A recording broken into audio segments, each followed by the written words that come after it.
네, 여러분 반갑습니다. 절건파승꾼입니다.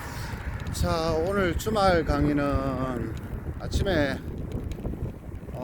밖에 나와서 있기 때문에요. 자전거를 타면서 하는 걸로 대체를 하고요.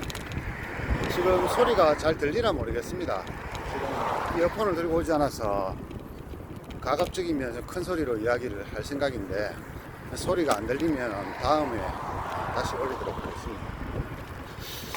요즘 매매를 하면서 제가 많은 것을 느끼게 되는데요.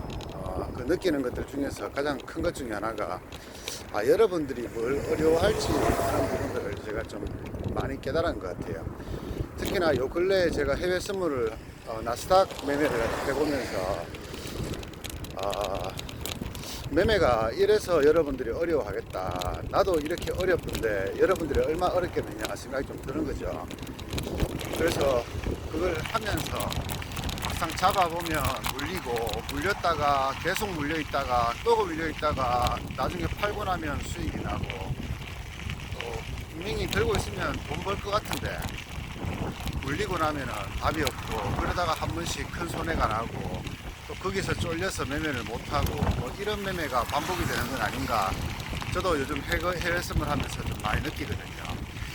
저는 항상 좀 탐구욕이 있어가지고 뭐 이 매매 저 매매 요 매매 저 매매를 다 해보는 상태인데 시장이 이렇게 원웨이로 올라가거나 내려갈 때 가만히 지켜보시면 잘만 잡으면 대박도 금방 날 것처럼 보이잖아요. 근데 막상 잡아보면 손실에 대한 공포심만 더 커지거든요. 그래서 변동장에서는 매매를 제가 하지 말라고 얘기 드리는데 지금 시장이 굉장히 큰 변동장입니다.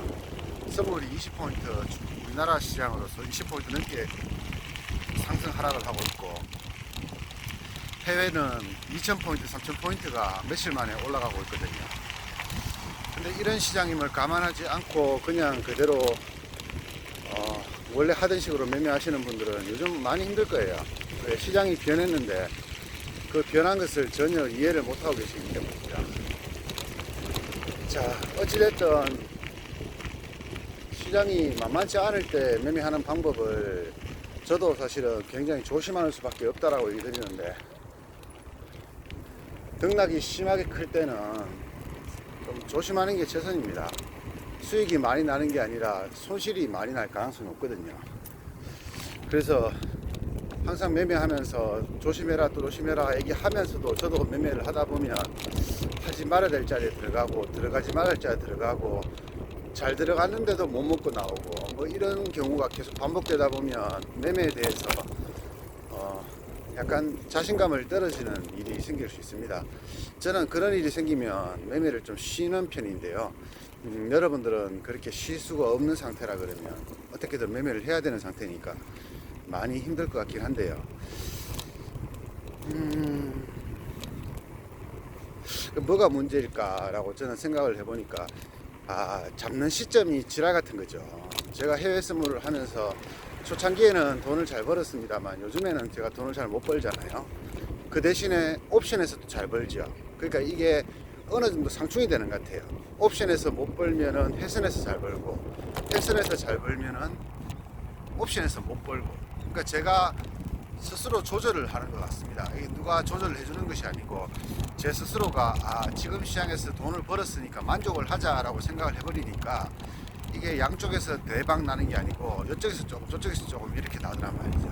근데 그거는 저만의 특징이니까 저한테만 해당되는 내용이고 여러분들 상대로 생각을 해보면 제가 해선을 하면서 오래 하면서 느꼈던 그 감정 그거를 여러분들이 느끼고 있지 않을까. 아까 전에 얘기했다시피 잡으면 물리고 버티니까 손해가 커지고 팔고 나오니까 또 수익이 나는데 이미 청산을 해버렸고 뭐 그런 상황, 이런 상황들이 반복되니까 옵션도 여러분들은 좀 힘들지 않을까 생각이 문득 들더라고요.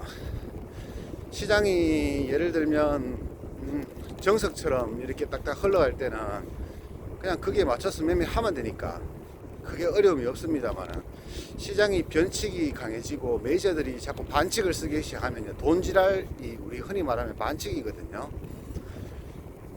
돈으로 그냥 주가를 올리는 것은 반칙입니다. 근데 이런 반칙이 막 횡행하는 상황이 벌어지면 매매하는 사람 입장에서는 일정한 규칙을 찾을 수가 없게 됩니다. 시장은 반드시 메이저들의 흔적이 남기 때문에 그 흔적을 따라다니면서 메이저가 어느 방향으로 가려고 하는지에 대한 어떤 과학적인 검증 또는 객관적인 검증이 필요한데, 지금은 오로지 주관적인 검증밖에 없습니다. 다시 말하면 감밖에 없는 거죠. 자기가 보기에는 올라간다 싶어 잡았는데 내려가 버리면 그때부터 멘붕이 오고, 이거를 청산해야 된다는 그 경험과 아니야 이건 올라간다는 그런 약간 객관적인 생각, 그 두 개가 서로 상충을 하게 되면서 결국에는 큰 손해를 보고 나서야지 이제 청산을 하게 되는 상황이 벌어진다는 거죠. 그래서 지금 시장은 제가 보기에도 해외 선물 쪽에서는 거의 만만치 않은 시장으로 보이고요. 그래서 잡으면 무섭고 안 잡으면 막 수익이 나고 잡으면 물리고, 그래서 그 결과적으로 봤을 때는 타이밍이 지랄 같은 거라는 게 제가 이제 이번에 생각해낸 결과인데요. 근데 그냥 당연히 손실이 나면 타이밍을 잘못 잡은 게 맞잖아 라고 생각할 수 있지만, 저는 최소한으로 수천 번 수만 번 정도의 매매를 하고 난 뒤에 그 결과로서 내가 이 해선을 잡을 때 타이밍이 좋지 않다는 것을 제가 깨달은 거잖아요. 그냥 자기가 손해를 보고 매매 몇 번 해보고 내가 잘못하고 있구나가 아니고요. 저 같은 경우에는 수천 번 수만 번의 매매를 통해서 여러 가지 방법에 다 고민을 해보고 고민을 또 해본 결과, 내가 해외 선물은 타이밍이 지랄 같구나. 시점은 정말 잘 잡는데 그 타이밍을 잘 못 잡는다. 그러면 이제 남은 해결 방안은 한 가지입니다. 지금 제가 얘기 드리는 것들은 이제 여러분들이 옵션 공부를 하면서 느끼는 그 비애를, 지금 제가 해외 선물을 하면서 느끼는 그 비애와 유사한 점이 있기 때문에 말씀드리는 거니까, 지금은 해외 선물을 말씀드리는 게 아니라 옵션 이야기를 드리는 겁니다. 자, 이런 경우에 저 같은 경우에는 오히려 보통 사람들은 포기를 하거나 아니면 한 발 물러나는데요, 저는 더 접근합니다. 자, 제가 어차피 이걸로 먹고 살기로 작정을 한 사람이고, 이거 아니면 제가 어디 가서 하루에 20-30만 원을 벌 수 있는 데가 없어요. 그래서 저는 죽을 때까지 이거를 해야 된다는 명확한 확신이 있어 있습니다. 근데 굳이 제가 해외 선물을 하지 않아도 문제없지 않느냐 라고 생각할 수 있지만, 원래 3월달 4월달처럼 또다시 옵션이 만약에 새로운 패턴이 나와서, 제가 보지 못했던 새로운 패턴이 나와서 매매를 하기가 굉장히 껄끄러워질 날이 올 수도 있다는 거죠. 그러면 그날을 대비해서 다른 것을 뭔가를 만들어 놔야 되거든요. 근데 그 중에서 제가 제일 오래 공부했던 것이 지금 해외 선물인 거죠.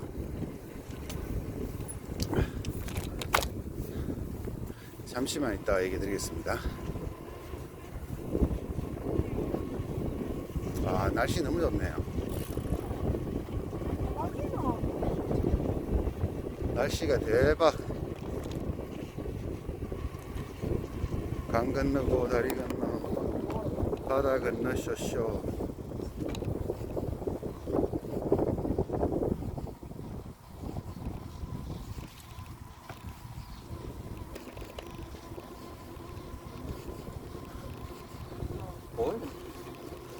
그래서 저 같은 경우에 이런 시장을 만나면, 새로운 시장을 만나면 매매는 극도로 자제를 하는 편이고, 대신에 시장에서 조금 더 한 발 다갔습니다. 시장이 무서우면 무서울수록 저는 오히려 한 발 다갔습니다. 왜냐 그러면 내가 여기서 물러나 버리면 그 뒤가 없기 때문이죠. 예를 들어서 제가 옵션에서 못 벌거나 주식에서 돈을 못 벌면 저는 물러날 곳이 없어요. 이제는 다른 데서 뭔가를 찾아야 되는 상황이 생기는데, 저도 사실 뭐 용 빼는 재주가 있는 것도 아니고, 제가 잘하는 거는 주식 투자, 선물 옵션 뭐 이쪽에 한정되기 때문에 다른 무언가를 하나 찾아봄에 있어 가지고 성공을 할 수도 있고 실패할 수도 있다고 저도 생각을 합니다. 성공이냐 실패냐 하는 거는 제가 선택하는 게 아니고, 제가 얼마나 꾸준하게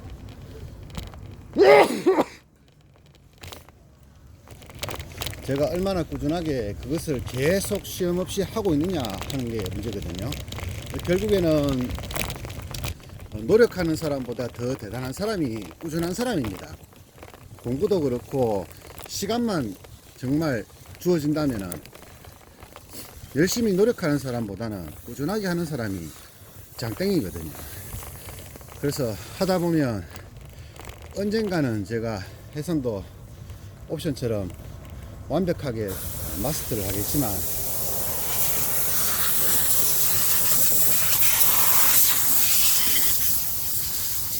지금까지는 제가 해선을 해왔던 경력이 많다면 많고 적다면 적지만 되게 적은 거거든요. 그래서 수만 가지의 상황을 다 파악을 해서 내가 이렇게 매매했을 때 이게 잘 먹히는지 저렇게 매매했을 때 저렇게 잘 먹히는지에 대해서 확실하게 검증을 받기 전에는 해서는 섣불리 내가 나 잘할 수 있다 할 수 있다 라고 자신을 할 수 없는 종목이더라고요.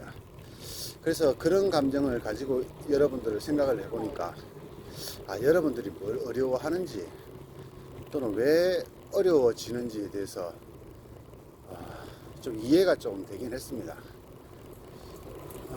지금 제가 해선을 하면서 이 생소한 시장에 대해서 연구를 많이 하면서 느꼈던 감정이 조금 더 섬세해져야 되겠다는 생각입니다. 그러니까 제가 찾은 해답은 아직은 해답이라고 하지만 그게 답은 아니지고요. 현재로서 찾았던 가장 큰 해결책은 해외 선물은 조금 더 섬세해야 되겠다라는 생각을 좀 합니다. 그 말은 무슨 말이냐 그러면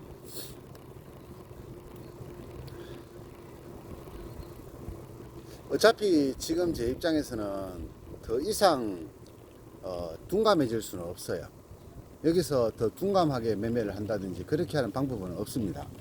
여기서 아무리 못해도 더 섬세하게 나가야 되는 상황이고, 여기서 예를 들어서 물렸는데 가만히 들고 있다든지 뭐 그런 매매는 제가 할 수가 없는 매매거든요. 그래서 제 입장에서는 둔감하게 매매하는 거는 힘들 것 같으니까 오히려 더 섬세하게 매매를 해야 된다고 저는 생각을 합니다. 보통 이런 시장을 만나면은 여러분들 이런 생각을 합니다. 뭐 물려 있으면은 뭐 언젠가 수익 주겠지 뭐, 괜찮아 뭐, 지가 이만큼 올랐는데 언젠간 떨어지겠지 뭐, 이런 생각을 여러분들 많이 하게 되죠. 그게 사실은 손실에 둔감이 좀 손실에 둔해진 거예요. 손실이 둔해졌다는 얘기는 손실이 나 있는데도 불구하고 스스로가 안 보게 되는 기라. 왜? 그런 자리를 잡고 보니까 나중에 언젠가는 수익이 나더라 이거죠. 나중에 돌아보니까 언젠가는 수익 나 있더라. 그러니까 지금 팔면은 손해니까 팔지 말자, 이렇게 생각을 하게 되더란 얘기죠. 근데 그 말이 틀릴 수도 있고 반은 맞고 반은 틀립니다.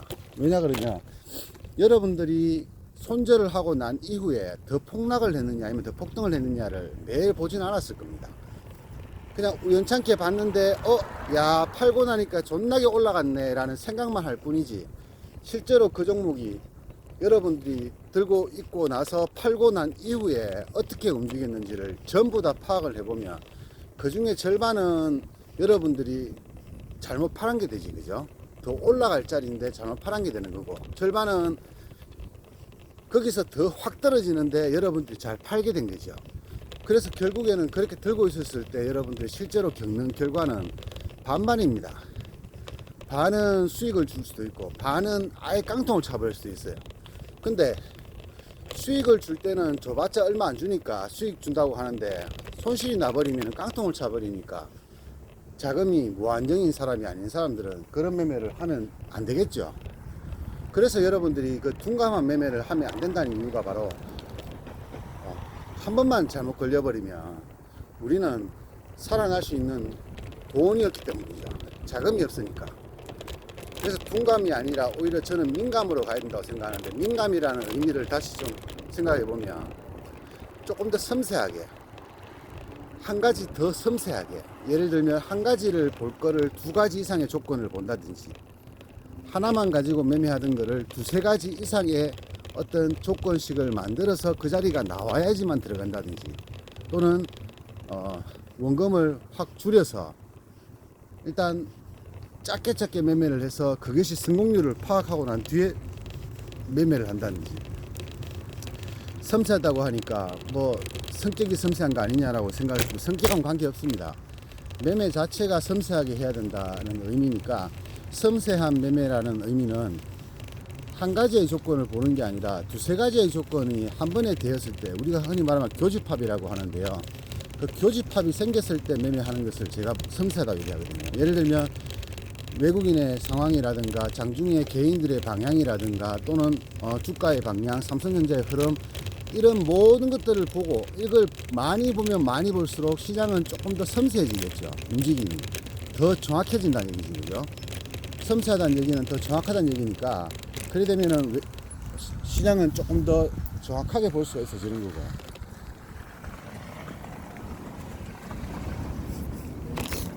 그러면 틀릴 확률보다 맞을 확률이 좀 더 높아진다는 얘기죠.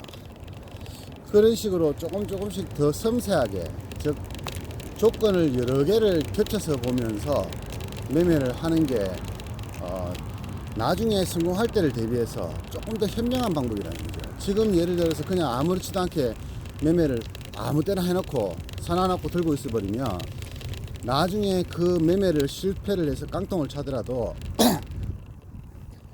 거기서 주식을 그만두면 관계없겠지만, 그만두지 않고 또 이렇게 다시 돈 생겨서 오게 되면은 그 깡통을 찬 이후에는 아무런 교훈도 받은 게 없거든요. 돈만 날렸지 아무런 교훈도 없어요. 그렇게 깡통을 차버리면 다시는 안 올 것 같지만 또 나이가 들거나 아니면 심심하거나 돈이 생기면 또 오게 돼 있단 말이죠.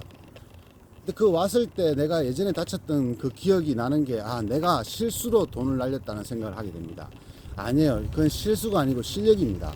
실력이 없어서 돈을 날린 거고, 다시 돈이 생기더라도 또 하면은 또 날리게 돼 있습니다. 근데 사람들은 그렇게 생각하지 않고, 내가 실수했으니까 이번에는 조금씩 하루에 10만 원이라도 벌어봐야 되겠다, 이런 생각을 하고 들어오는데 결과는 똑같이 깡통이 됩니다. 근데 그래서 결과가 그렇게 되기 전에 애초부터 제가 얘기 드렸다시피 조금 더 섬세한 매매를 하면서 하나씩 이 시장에 대한 본질을 깨달아 나가고, 그 결과가 만약에 실패를 하더라도 시간이 지나면은 그것은 좋은 경험이 되는 거고, 그래서 다시 시작했을 때는 앞전에 실패했던 이유는 자기의 본전 심리, 즉 쉽게 말하면은 깡통 찾는 것 때문에 복구하고 싶은 심리가 너무 강해서 도저히 자기 마음을 컨트롤할 수가 없어가지고 실패했는 거고요. 근데 나중에 다시 오게 되면은 그때는 손해본 게 없으니까 마음이 푸근하게 매매하다 보면은 돈을 벌게 될 거고, 돈을 벌다 보면은 실력도 늘어납니다. 그래서 반드시 성공하든 실패하든 간에 그 첫 걸음이 굉장히 중요하다는 얘기가요. 엄청나게 많은 그 시간들을 경험으로 바꾸지 못하고 그냥 일회성 소비품으로 써버리게 되면 다음에 같은 상황이 생기더라도 결과는 전혀 달라지지 않는다는 얘기죠. 그 여러분들이 이번 한 번 투자를 해서 성공을 하든지, 아니면 실패를 하고 시간이 더 필요해서 시간을 더 가졌다가 다시 시도를 하든지, 이렇게 어떤 방법을 쓰든 간에 중요한 것은 내 자금을 지키는 것이 중요한데, 이 앞전에 이런 섬세한 흐름이 되지가 않으면 자금을 지킬 수가 없어요. 어차피 여러분들 중에서 전업하는 사람들은 극소수일 거고 대부분이 직장을 다니는 사람인데, 사실 주식 투자 안 해도 그동안 날려먹은 돈 때문에 좀 힘들긴 하지만 먹고 사는 데는 문제 없거든요. 근데 거기서 더 힘들어져서 가지고 있는 돈을 다 날리게 되면 이제 직장 생활도 못하게 되는 상황이 생겨요. 그럼 정말로 오갈 데 없는 알거지가 되는 경우가 생기는데, 그렇게 되기 전에 반드시 정확한 방향으로, 실패하더라도 괜찮습니다. 대신에 정확한 방향으로 실패를 해야 다음에 좋은 경험이 된다는 거고요.